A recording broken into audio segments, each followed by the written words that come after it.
All right, this session is sponsored by GBH, which of course is Boston's PBS station, and also PBS LearningMedia. And PBS LearningMedia is a free digital library of resources that cross over the entire curriculum. Everything is standards aligned for pre-K to 12. And if you haven't already, we encourage you to go to pbslearningmedia.org, sign up for a free account, or just browse the site and check out the resources.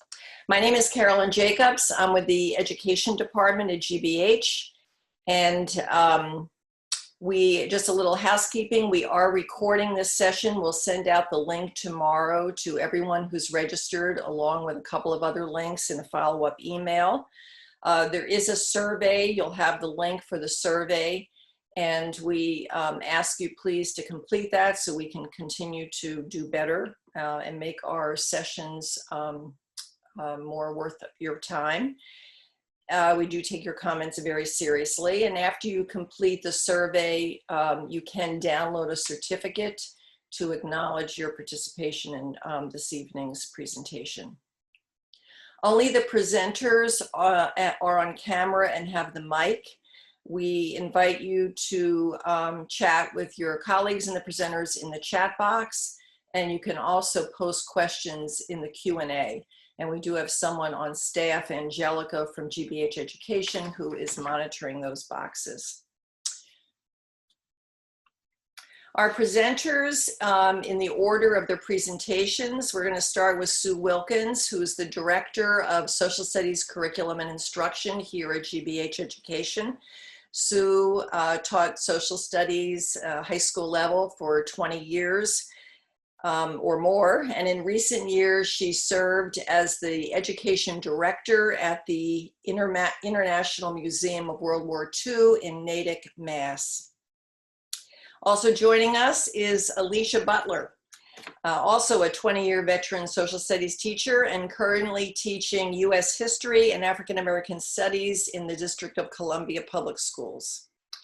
Alysha was recognized as the 2019 History Teacher of the Year by the Daughters of American Revolution for the District of Columbia, and the 2019 Gilder Lehrman National History Teacher of the Year for her innovative lessons and civic-based student projects. And welcome, Alysha. And then we have Karen Pleasant. And Karen is the History Department Chair. I want to make sure that my chat or anything is not hiding the slides. Can everyone see the slides okay? Okay, great, thank you. Okay, Karen is the History Department Chair and International Baccalaureate Coordinator at Stoneleigh-Burnham School in Greenfield, Mass., which is a small private school for girls. Her academic focus in her graduate work was in 20th century world history, the modern Middle East, and US history, and she has traveled extensively with students, has a passion for travel.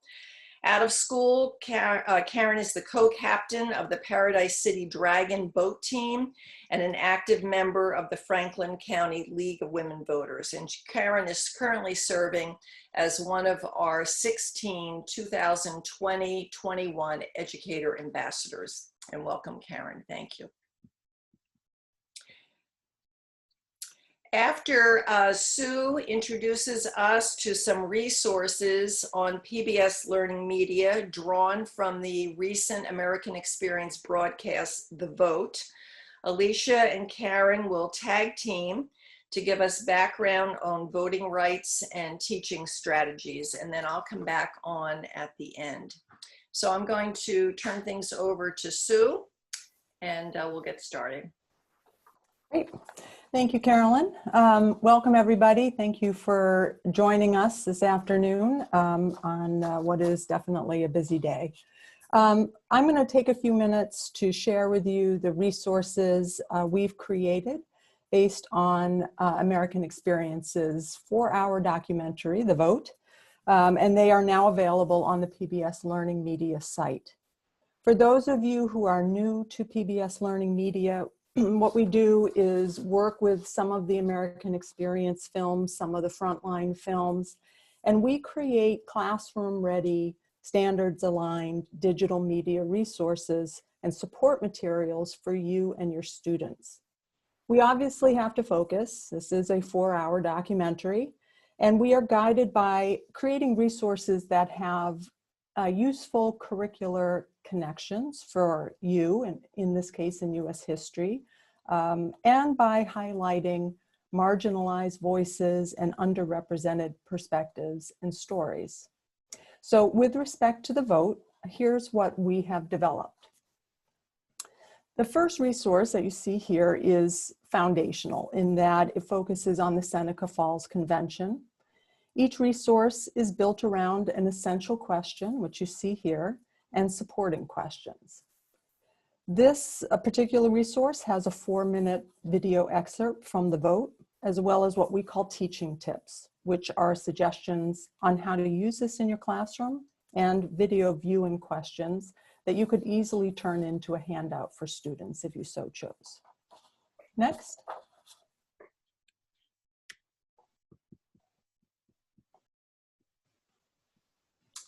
All right, there we go. This resource addresses a key theme in the vote, which is racial divisions within the women's suffrage movement and how that impacted women's suffrage. Here again, you can see the essential question and the supporting questions. And again, these are all, you'll see all of these in the teaching tips as well. In this particular resource, there are 3 different video excerpts. Each is between 4 and 6 minutes in length. So again, trying to tailor it so that it's easily usable in your classroom and isn't going to take up the entire class period. One of these resources, for example, focuses on the original division between abolitionists and suffragists over passage of the 15th Amendment. The third video clip in this resource focuses on the role of Ida B. Wells and her work as a suffragist. This resource also comes with a background reading. Again, background readings generally are written for teachers, but you could, depending on the reading level of your students, use it for them and assign it to them. And there are also teaching tips here as well. Okay, next. The third resource we developed looks at the many different tactics used by suffragists, but it focuses on those wings of the movement led by Alice Paul. She was considered fairly radical for her time. And also the wing led by Carrie Chapman Catt. I would say she was considered more moderate, and she decided to encourage her followers to suspend the suffrage campaign and support Wilson and the war effort. In this resource, you'd find 4 different video clips, all having to deal with this topic of divided tactics. Again, there's another background reading and teaching tips. All right, and lastly, American Experience, they don't often do this, but for this film, they did pull together and create this pretty impressive interactive to accompany the vote. On PBS LearningMedia, we link to the interactive, which examines in a very creative digital way 8 different strategies that suffragists use to win the vote. I know Karen's going to talk about this a bit later, so I'm not going to go into too much detail here. I just want to point out that we offer different support materials on PBS LearningMedia, and you see them here to the right of the visual of She Resisted. So we offer teaching tips, again, strategies for how you might use this in the classroom. We also developed an activity for students that you could use synchronously or asynchronously, depending on your teaching and learning situation these days. Okay, so that's what we've developed on PBS LearningMedia. I hope you will take some time and explore. And now it's my pleasure to turn things over to Alysha Butler. Good afternoon, everyone, and welcome. My name is Alysha Butler, and today I would like to take the opportunity to provide some historical context and explore some teaching strategies for teaching the history of voting rights during Reconstruction and later during the 1960s civil rights movement towards the end of the presentation. But first, I always begin my school year and all my subsequent lessons thereafter in establishing or reviewing my why. What is my why for teaching this particular subject? And definitely, what is it that I want my students to be transformed by? So this actually came to me over the summer. I had the absolute pleasure of teaching a history of voting rights, the 1965 Voting Rights Act, for the Gilder-Lehrman Institute of American History. And every class session I would end by posing 5 reflection questions to my students, and they were always fairly the same. And one of the questions was basically, what have you learned? How has this challenged something that you came in with, a pre-existing belief? What do you think is the most important fact that you learned that should be included in every U.S. history class and taught? And after a class, my introduction class on Reconstruction, this was one of my first reflection and answers, and it really, really impacted me, and it stayed with me. One of my students basically wrote, my 8th grade U.S. history course only covered up to the Civil War, so I'm rather ignorant on Reconstruction onward. I always thought the Emancipation Proclamation was the end-all, be-all for institutional inequality. It has always been drilled into my brain that the Civil War ended all racism that a government could express towards a single group. I subconsciously thought that oppression stopped during Reconstruction and magically materialized in time for the civil rights movement of 1964. After I read that, that definitely reaffirmed my why teaching the history of voting in this country is so important, and that we are constantly engaging with students that have definitely a lot of information that they've never gone over when it comes to not only just Reconstruction, but the history of suffrage in this country. Next slide. So with that being in mind, a little bit of a historical context about Reconstruction.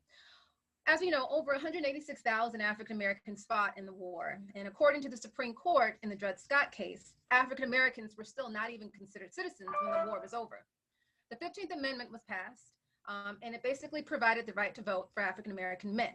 The unfortunate part about this is that most teachers stop here and don't pick up talking about suffrage again, maybe until the 19th Amendment or the 1965 Voting Rights Act. Next slide. And they shouldn't. Teachers need to go on and explore deeper the history of voting during Reconstruction.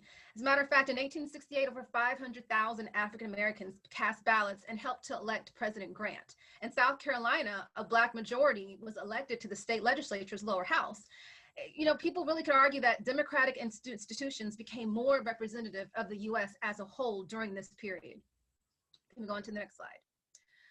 16 African Americans actually were elected to the Senate. Not many people know that. Eric Foner, who I like to call the OG of Reconstruction history, basically suggests that around 2,000 African Americans held political positions before the end of Reconstruction. Unfortunately, they suffered immense intimidation and violence. And, some people from Mississippi, a lot of the Mississippi Democrats actually had created a plan called the Mississippi Plan. And it was a plan to assassinate Black politicians in 1875. Now, a lot of my students would say, Ms. Butler, why have I never heard of this before? And a lot of adults would say the same thing. Well, I give the example in Georgia, after the Democrats had regained control over Georgia's government, Alexander Abrams, who compiled the legislative manual each year, actually announced that he was going to omit Black lawmakers from the biographical sketches, essentially erasing these men and their participation in American politics.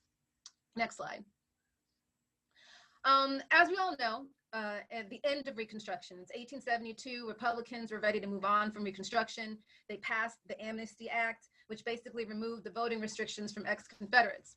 So Democrats began to regain control of local governing bodies. And when that happens, we all are aware of the presidential election of 1876. It was an extremely tight race, and we all can definitely sympathize with that today. But then it involved Republican Rutherford B. Hayes and Democrat Samuel Tilden, and a deal was struck, basically guaranteeing Hayes the election in exchange for pulling the troops out of the South. Next slide. So where do we go from here? I always recommend that teachers, we have to definitely, use those images. Images are so powerful, and we're dealing with a time period where there's a plethora of images that we can use. And I think the biggest mistake we a lot of times we'll do is we'll just give images to our students and tell them, all right, so what do you see? We definitely have to scaffold, walk our students, through it first, determine what is it that you want the students to be able to pick and dissect from this picture. So some of the, really good scaffolding questions would be, what do you see? What do you notice first? Do you see any words in the cartoon? Do you see any symbols? Teach them how to observe. And then more importantly, you can ask them, what's happening in the cartoon?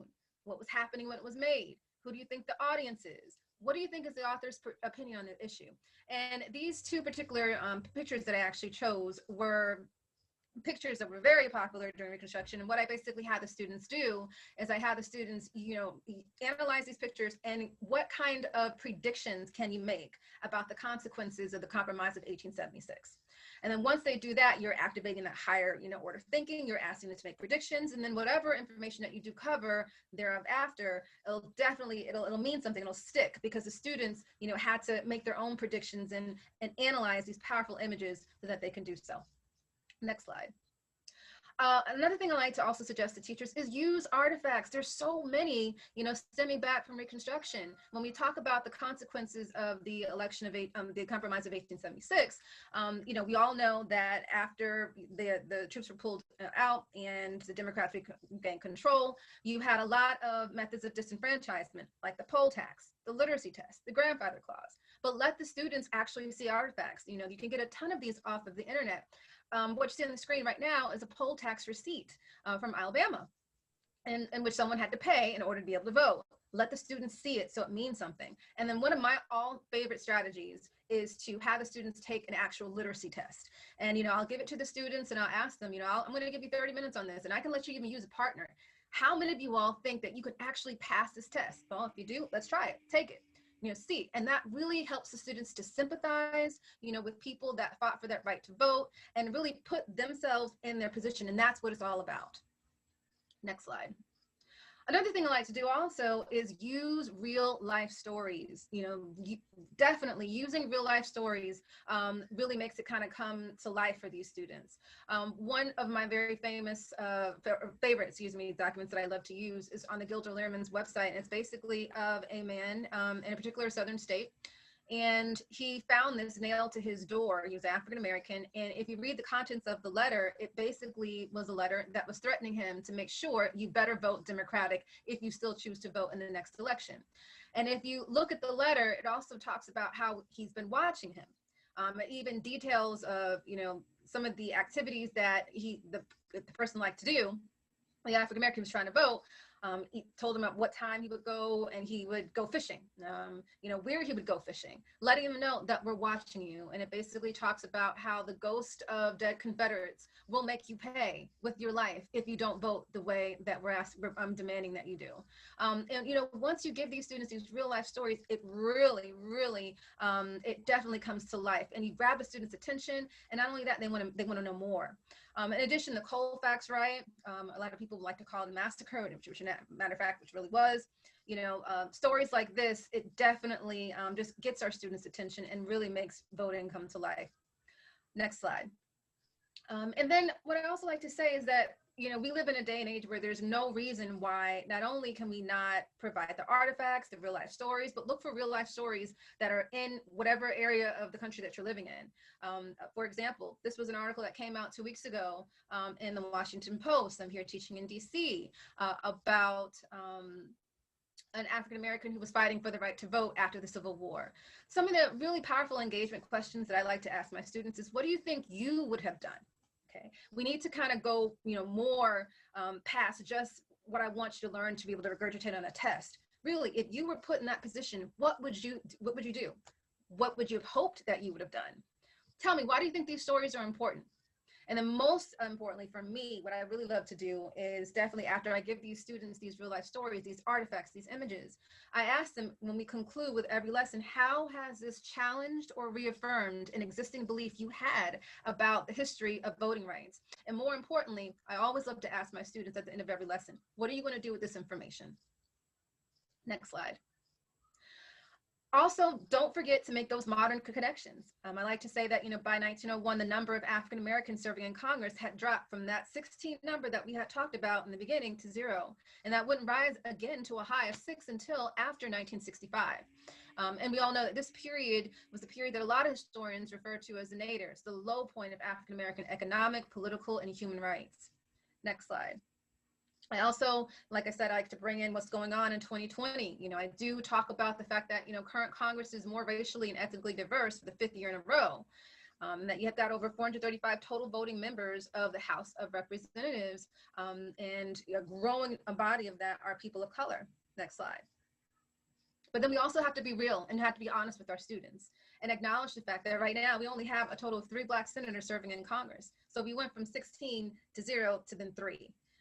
And there's over 100 members of the Senate. So definitely making sure, guys, that we use these images, use artifacts, establish our why before we begin teaching, and definitely give them real life stories, real life connections that are from your area where you live and your region, your state, your city, your county, and then making sure that whatever we teach them isn't just lost to history, but they can find some modern day connection, some modern day importance for learning what we're teaching them about the history of the right to vote. Next slide. And I'm going to turn these over to Karen Pleasant, and she's going to tell us a lot more about the 19th Amendment. Thank you so much, Alysha. So I have always been extremely interested in voting and voting rights and how people vote and why people vote and why people don't and who is voting and who is not. And I think that we can all relate to everything I just said, since we are just still in the middle of the 2020 elections. And I like to make connections, so I'm going to try to do that for you. The 19th Amendment, I think a lot of times as teachers, we focus on just the amendment, or we focus on small pieces of women fighting for voting rights, but we miss the bigger story. And one of the ways that you can learn the bigger story is with Angelica's link that she put in the chat of the American Experiences, the Vote. And I'm going to show you several different things from the vote that can help you learn some of the context, some of the people, and some of the details that a lot of times just get lost in our textbooks or in our teaching of this subject. So one of the big questions that I like to pose to students right away is like, why did this happen now? What was going on? What's the historical precedence for this decade? And that's what I'm going to talk about, is this decade, the final decade for the 19th Amendment. And one of the things that students don't really know is that women had been granted the right to vote in 4 states previous to this in the 1800s: Wyoming, Colorado, Utah, and Idaho. And that comes as a really big surprise, because one of the things that a lot of students think about is, oh, the 19th Amendment, that's when women could vote. And yes, that's when there was a national right to vote amendment. But number one, it didn't mean everybody got to vote. And number two, women had been voting in the states, in some of the states. And you'll get a chance to see that a little bit later in an interactive I'm going to do. So talking about why now, things were changing in the start of the 20th century. Things for women were changing in general. Many more women were doing paid work outside of the house. Unmarried women were working. Women were getting college degrees. And there was early feminism happening. And one of those topics that the early feminists were going after was this idea that women should not be in politics. And early feminists felt like, yes, women actually should be in politics. And that's where they're going to start to get involved. In terms of voting rights movement, Sue showed a little bit earlier about the Seneca Falls Convention materials that PBS LearningMedia has.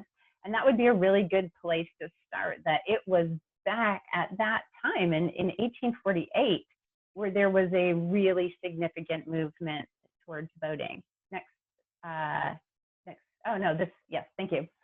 So there's a question about, what worked? And I think that this is something that you can connect to then and connect to now, and for students to really understand the underpinnings of the success of voting. So the biggest piece was that the fractional women's groups start to realize that they need to start working together in order to push for change. And the different kinds of groups, for example, that started to come together were educated women, unions, workers. You can see by this middle image here that we're looking at a men's auxiliary group. It's the Men's League for Women, for women's suffrage.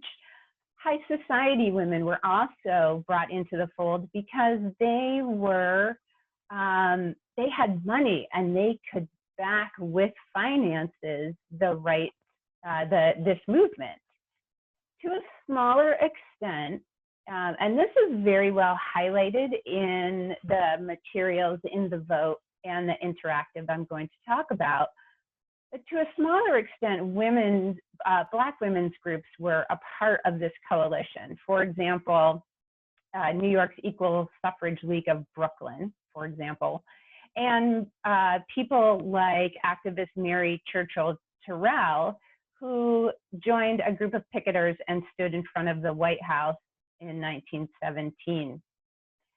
Black women wanted the vote, but they wanted so much more. And this is one of the things that you'll see in this movement when you really start looking at it, is that many of the white women activists enjoyed rights that Black women didn't have. And within the Black community, Black women were focusing on other issues. They were also looking at racial justice and civil rights, and we'll take a look at that in a few slides. One of the notable figures of this time period is Harriet Stanton Blatch, and she's all the way over on the left, and she is highlighted in the vote, and I think you should go and learn a little bit about her. She was 53 years old and a suffragist, and she decides that she is going to, she enters a polling place on the Upper West Side of New York in 1909 because she finds a loophole that anybody can serve as a poll watcher. And so she walks into a poll and she also has encouraged other women to do this. And polls at that time, polling places were places where women did not go, including bars and men's clubs. So it was quite a sensation. And, the last thing that works is that women are going to start taking advantage of their time, such as World War I and the activities that they were doing during the war to help convince people that they should vote, and also taking inspiration from the suffragettes in England and seeing what was happening there and bringing tactics back. Next slide. So the interactive, She Resisted, is excellent, and it highlights the tactics, the gains and the losses of the movement for women to vote. There's quotes, photos, video, explanations, all kinds of things in here, and I'm just going to highlight a couple of things. The vote, as was mentioned, is about 4 hours long, but one of the things that you can do is watch the film or parts of the vote and then dig deeper here in the interactive to learn more. You can also start with the interactive and use that as a springboard for watching the movie. And I am using the interactive to discuss activities of activism and strategies for change, and linking that to what we have seen in the 2020 election around the country. Next slide, please. If you showed this image to students, so on January 10th of 1917, there were picketers at the White House, and this was the first time this had ever been done, and it was to pressure President Woodrow Wilson to give women the right to vote. And this is a composite image you can see, and part of what makes the interactive so interesting is that their use of black and white photos and colorized versions of the same images. So Alysha showed you cartoons a little bit earlier, and I am going to encourage you to use photographs as well to ask the same questions. Observe, what do you see? Do you see any words, any symbols? Right? Reflect, what is happening? Historical context, when was this made? Who is the audience? What do you want to know more about here? Next slide, please. So a related feature also that you will find if you go to the vote is articles, and this one specifically talks about coloring suffrage. And a question I might ask my students is, how might coloring an image change how a viewer might interact with it? So I'll leave you to think about that and to go check that out. Next slide, please. So one of the features of the map is, of the interactive, is an interactive map. And you can see that there are the dates on the right-hand side. So we have a timeline, and then we have the states. And when you click on anything on the timeline, it will bring up what is happening in the state. And it's really fun. I think for students, it's interesting for them to compare and contrast the different times in different states. There are regional issues. They can see which states supported voting rights first and which didn't.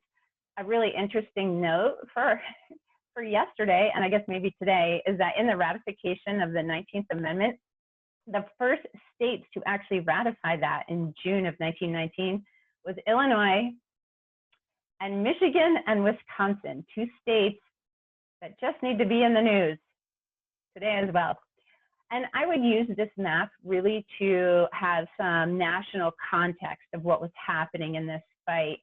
And you're seeing right here, 1914, and you can see that all of the states around Nevada, if you can see, it's a little small here, but all of the Western states had given women state right to vote except for Nevada.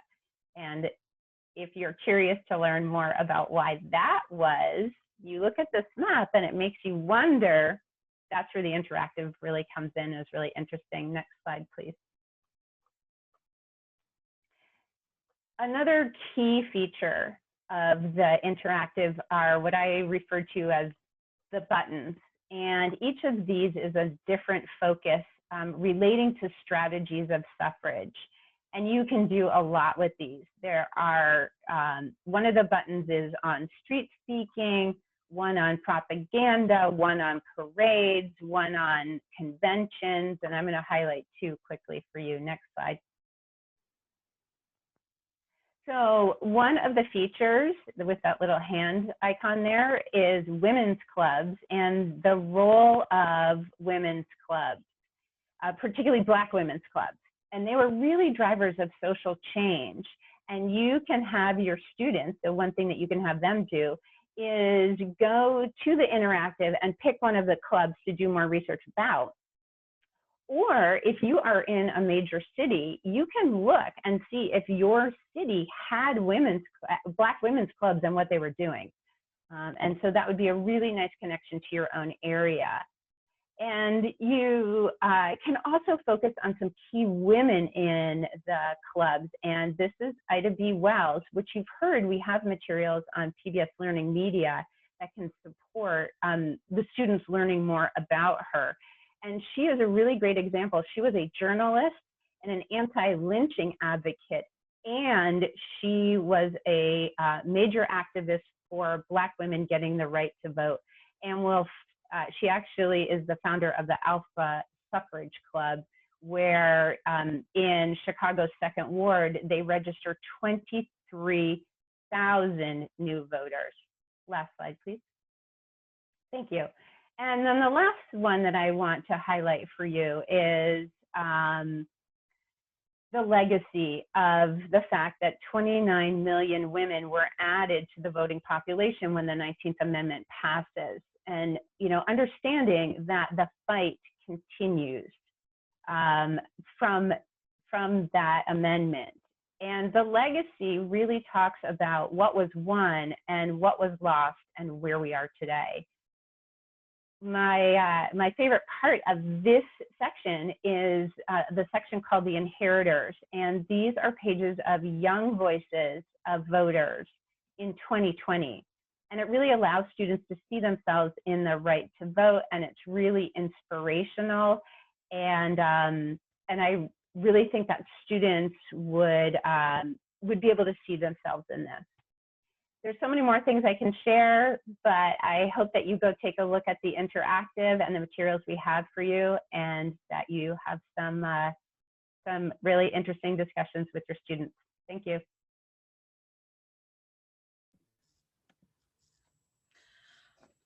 All right, I would love to go ahead and pick up and talk about the history of the Voting Rights Act and how we can effectively teach that in our classrooms. So one of the things that I like to focus on in my classroom when I'm teaching the Voting Rights Act of 1965 is to highlight the sung and the unsung heroes in the fight for the Voting Rights Act of 1965. Problem is, a lot of us as educators, because we may not have extensive knowledge of this particular time period, like we feel more comfortable focusing on those the people that are most easily identifiable and are widely known. We focused our entire discussion around Dr. King and failing to bring in the fact that, you know, this particular Voting Rights Act was won off of the blood, sweat, and tears and efforts of students, children, women, and sharecroppers. So my why, particularly for this era in history, is to definitely make sure that I do both. I highlight the sung and the unsung heroes, and I'd like to show you some ways that you can. Next slide. So one of the resources that I have been using, like the Holy Bible, is the SNCC digital resource that's out there. It is amazing. And I put this picture on the presentation of Stokely Carmichael. He's over there in Loudoun County, Alabama. And he is going from, you know, sharecropper to sharecropper, from house to house, trying to register people. I could not, you know, find a more powerful image than that to let people know that it just was not your well-known figures in suits that were out there canvassing and trying to register people to vote, that it was a college student like Stokely Carmichael, and that he's going out into rural areas because they matter. There's just so many on this particular website. There's pictures, there's images, there's transcripts. You can actually hear speeches. There's even modern day reflections and interviews from people that are still surviving, that were from the movement, that were involved in SNCC. It's just a very, very powerful resource. Next slide. Also, unfortunately, the picture didn't come up, but speeches are very important. And you should have seen on the presentation a picture of Fannie Lou Hamer, her very famous DNC speech. You can get that right off of YouTube. That's actually transcribed on YouTube as well. And this is also another amazing resource, allowing the students to actually hear her speech and to hear the power of her words. And not only that, the emotion behind her experiences. There's one thing to teach it, but there's another thing for our students to hear it. And we have to kind of stray away from just using the textbooks and realize that we're teaching about an era in history where we actually have the video, we have the audio recordings. So let them do the talking, let them do the teaching, and let's just be their guide. Next slide. Oh, there it is. Next slide. Another thing I think is very important, particularly those of us that are teaching on the high school level, the middle school level, and even the elementary school level, we have to stress the fact that this movement, like I said, was basically heavily comprised of children, not just college students, but actual children. And there's been so much literature that's been published that's very accessible about just children and their role and the courage that they displayed. And once we do that and highlight these stories, it really helps our students to realize that they themselves can be an activist no matter how young that they are, even if they're in elementary school. And everybody has a responsibility to further and to protect democracy in our country. This was an article that actually came out from the Washington Post. It was just, my students absolutely loved it. There are so many other articles that are out there as well. You know, it's a picture in Birmingham, Alabama, of a group of Black school children that were being escorted to jail on May 4th, 1963, after they were arrested for protesting against segregation. And I said, just the image itself, if you can just, you know, really just let it resonate. Look how young these children are, being marched off, not to detention, but marched off to prison, or excuse me, to jail for protesting. So you can tell that I'm kind of energetic about it and excited. And, you know, that's kind of the same energy we want even our elementary school students to feel by seeing these images and hearing these stories. Next slide. And then can you also go ahead and click it again, because you're going to see an image that's going to pop up. There you go. What is it like to register to vote today? Continuously drawing in, you know, modern day experiences. You cannot get our students to really appreciate the struggle and what was sacrificed unless students realize kind of, you know, how good some of us have it today and how hard those that came before us had it as far as registering. So, you know, here's another YouTube clip that you can go and you can click on, and it kind of goes into the 3 requirements that, you know, the requirements to register to vote, a nice little cartoon. It's easy to follow, and it's also educating a lot of our students, particularly those of you that, like me, that teach junior high students, or, you know, students that are in, you know, seniors or juniors that are ready to register to vote. You're actually kind of walking them through the process while also teaching them the history of it. So this particular activity, I had them watch the film. The film was only 3 minutes, and I was able to do this on, you know, Zoom, teaching virtually. What are the 3 requirements to register to vote in the US? After they watched this, they dropped it in the chat. And then how many different ways can you register? What are some types of assistance that you can get to ensure your ability to cast your vote? These are all really good questions that went along with this interactive cartoon. And like I said, it only took about 2 to 3 minutes, even teaching it virtually. Next slide. And then after that, have the students, particularly in Alabama, because, you know, that's, you know, where the Selma fight took place, have the students, you know, fill out or try to fill out an Alabama voter registration form. See what are the requirements? How easy is it to do it? What's required? What do you need? Is there any more than one way to prove your residency? How are people who can't read or write still enabled to complete this form? Literally have students take a look at an actual registration form, and so they can kind of appreciate how much easier it is to do it today than it was before. And you can go just Google it, and you can get it for, you know, Alabama if you want to kind of let it go with your discussion on Selma, or, you know, have the requirements for your own state. Next slide. And then after you do that, I love to show clips of the movie Selma by Ava DuVernay.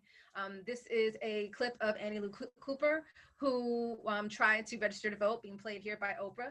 And after I have the students kind of watch that little 2 to 3 minute cartoon about, you know, what's the national requirements to register to vote, and then what is it like to actually register today in the state of Alabama, I had them watch this, you know, video clip, and I had the students compare. All right, now based upon, you know, how it is today to register, how is that different from, you know, the efforts that Annie Lou Cooper had to make in order to register to vote? And if you're not familiar with this clip from Selma, I mean, you'll see, you know, how very difficult and arduous, and not only that, humiliating and intimidating the process was. And that really resonates with my students. It helps them to kind of get in that mind, wow, I can't take for granted how easy it is to register to vote, and I have to acknowledge how difficult it was for my predecessors who fought for me to have this ability today. You can actually get Selma online. It is free, certain clips of it, and it's called like Teaching Selma, the History of the Voting Rights Act, online for free, where you can get video clips and show. Next slide. And then I always like to encourage my students, you know, teach the history of voting rights, particularly in the 60s, stripped down. Do not try to sugarcoat it. Show the actual footage. Don't water down the struggle and the sacrifices. Acknowledge the lives that were actually lost. And by doing this, it gives our students a sense of reverence and responsibility. You know, access tools like YouTube, Eyes on the Prize, Selma, the movie, SNCC, you know, all the Getty images. You know, don't try to water it down. Let students know the struggle so that they can appreciate what we have today. Next slide. And I'm going to hand it over to Ms. Wilkins. Oh, thank you so much, Alysha, and thank you, Karen. I hope all the attendees out there are just receiving these wonderful ideas. I hope it's sparking your own thinking about how you might teach suffrage and voting rights and the struggle for voting rights in the course of U.S. history. So many amazing resources and great ideas. to conclude and sort of following the chronological nature of our presentation this afternoon, I'm going to bring your attention to one final resource. This is what is called a digital short. It's a 10-minute film produced by American Experience, and you can currently find this on the American Experience website. This is a wonderful way to bring this topic into the current day. It also provides a pretty efficient overview of the history of the voting rights struggle. It begins with some footage from the vote and around the 19th Amendment, but there's a lot of new footage here as well. And it ends with the 55th anniversary of Bloody Sunday at the Edmund Pettus Bridge. The key themes highlighted in this digital short are the long-standing leadership roles of African American women in working to expand the franchise, not only for the African American community, but for all American citizens, as well as the long history of voter suppression tactics targeting minority voters. And this includes the recent effects of the 2013 Supreme Court decision, Shelby County versus Holder, and how that decision effectively gutted the Voting Rights Act of 1965 because it basically did away with government oversight, or what's known as the federal government's preclearance power. And that sort of has set the stage for this rash of voter suppression tactics that we are currently seeing and experiencing in this election. So as I say, this is currently on the American Experience website, but by next week, we'll have this up on the PBS LearningMedia site. And the difference there is that at PBS LearningMedia, there will be some teaching supports with this digital short. Again, that will give you some ideas of how you might use it in the classroom with your students. All right, next slide. I guess I just put this here because I also want to let you know that we have, there are just so many resources at PBS LearningMedia. I mean, if you have never been to the site or explored the site, I really encourage you to do it, especially in this time of, virtual learning, distance learning. Having digital media resources that you can direct your students to, I think could be quite handy. And we have tremendous array of current voting related resources for you to use. These are just some of them, but Carolyn's going to speak to a handout that will list some other links for you as well. So thank you again, and I'm going to turn things over to Carolyn.